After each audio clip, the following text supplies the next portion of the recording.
શિયાળામાં ઘરે ઘરમાં બનતો હલવો એટલે ગાજરનો હલવો. ગાજરનો હલવો કોને ન ભાવે, પરંતુ આ હલવો બનાવવામાં કલાકો લાગે છે. આજે આપણે કલાકોનું કામ મિનિટોમાં થઈ જાય એ રીતે ગાજરનો હલવો બનાવીશું. ના તો ગાજર ખમણવાની ઝંઝટ કે ના તો તેને કુકરમાં બાફવાની ઝંઝટ. અને આ હલવો બનાવવામાં આપણે માવાનો પણ ઉપયોગ કર્યો નથી, છતાં પણ ખૂબ જ ટેસ્ટી હલવો બનીને તૈયાર થશે. તો ચાલો રેસીપી જોઈ લઈએ. સૌથી પહેલાં મેં જે લાલ ગાજર આવે છે તે 500 ગ્રામ ગાજરને પાણીથી ધોઈ અને આ રીતે ઝીણા સમારી લીધા છે. હવે એક કડાઈમાં 2 મોટી ચમચી ઘી ઉમેરશું અને ઘી બધું ઓગળી જાય ત્યાં સુધી રાહ જોશું. ત્યાર પછી તેમાં સમારીને રાખેલા ગાજર ઉમેરી દેવાના. ગાજરના આ રીતે થોડા નાના ટુકડા કરવાના. ચમચાથી આપણે તેને મિક્સ કરી દઈશું. 1 મિનિટ સુધી આ રીતે આપણે તેને હલાવી લેવાનું, જેથી કરી બધા જ ગાજરની ઉપર એકદમ સરસ ઘીનું કોટિંગ થઈ જશે.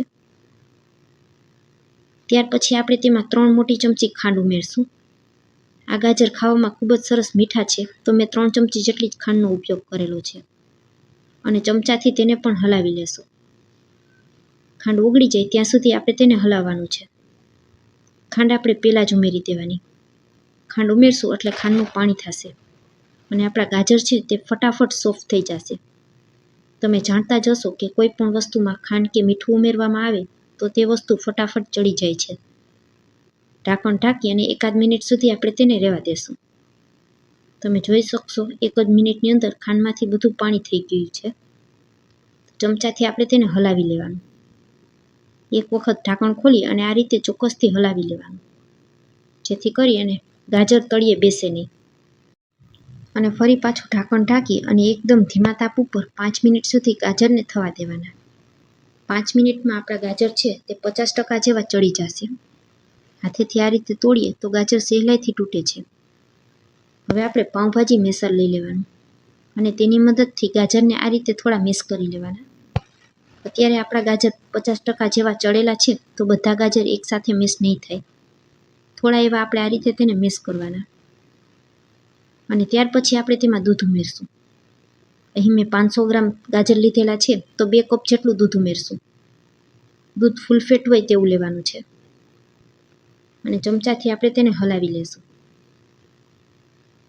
અને બધું દૂધ બળી જાય ત્યાં સુધી હવે આપણે તેને થવા દેવાનું છે. આટલું દૂધ બળી જશે એટલી વારમાં આપણા ગાજર પણ એકદમ સરસ ચડી જશે. ઢાંકણ ઢાંકી અને આપણે 5 મિનિટ સુધી ફરી પાછું તેને થવા દેશું. તો આ રીતે 5 મિનિટ પહેલાં અને 5 મિનિટ દૂધ ઉમેર્યા પછી આપણે 10 મિનિટ ટોટલ ગાજરને ચડવા દીધા છે. ફરી પાછું પાઉંભાજી મેસર લઈ અને તેની મદદથી ગાજરને આ રીતે મેશ કરી લેવાના.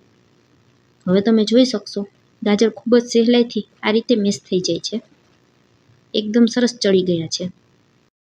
ગાજરનો હલવો આપણે ખમણીને બનાવીએ તો તેમાં કલાકો લાગી જતા હોય છે.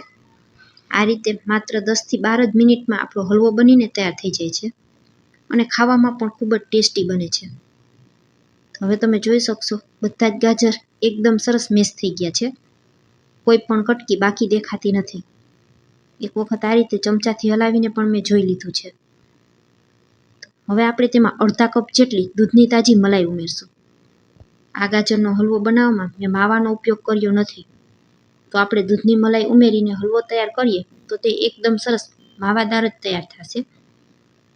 દૂધની મલાઈ ઉમેરશું એટલે ગાજરના હલવામાં એકદમ સરસ કણી પડવા લાગશે અને માવો ઉમેરીને બનાવેલો હલવો હોય તેવો જ આ હલવો તૈયાર થશે. મલાઈ બધી ઓગળી જાય ત્યાં સુધી આપણે તેને હલાવતા રહેશું. અહીં મેં 500 ગ્રામ ગાજરની સામે અડધા કપ જેટલી દૂધની મલાઈ લીધેલી છે. આ સમયે તમને એવું લાગે કે કોઈ પણ કટકી ગાજરની બાકી રહી ગઈ છે, તો તમે એક વખત પાઉંભાજી મેસરની મદદથી ફરી પાછું તેને મેશ કરી શકો છો. 1 ચમચી ઉપરથી ફરી પાછું ઘી ઉમેરશું અને થોડો એલચી પાવડર ઉમેરશું. એલચી પાવડર ચોક્કસથી ઉમેરવાનો. એલચી પાવડરથી હલવાનો સ્વાદ બમણો થઈ જાય છે. અને ઘી ઓગળી જાય ત્યાં સુધી ફરી પાછું આપણે તેને થવા દેશું. આજે મેં તમારી સાથે સૌથી ઝડપથી બની જાય તેવી ગાજરનો હલવો બનાવવાની રીત શેર કરી છે. તમે ક્યારેય આ રીતે ન બનાવ્યો હોય તો એકવાર ચોક્કસથી ટ્રાય કરજો. ઘરમાં બધાને ખૂબ જ પસંદ આવશે. ઘી આપણું એકદમ સરસ ઓગળી ગયું છે. હવે આપણે ગેસની ફ્લેમને બંધ કરી દેવાની ઉપરથી થોડી કાજુ બદામ અને પિસ્તાની કતરનથી કે ગાર્નિશિંગ કરશું. તો તૈયાર છે આપણો ગરમા ગરમ ગાજરનો હલવો. તમને આજની આ રેસીપી કેવી લાગી તે કોમેન્ટમાં જરૂરથી જણાવજો. બન્યો છે ને જોતાં જ ખાવાનું મન થઈ જાય તેવો હલવો. હવે તૈયાર કરેલા હલવાને આપણે સર્વિંગ પ્લેટમાં સર્વ કરશું.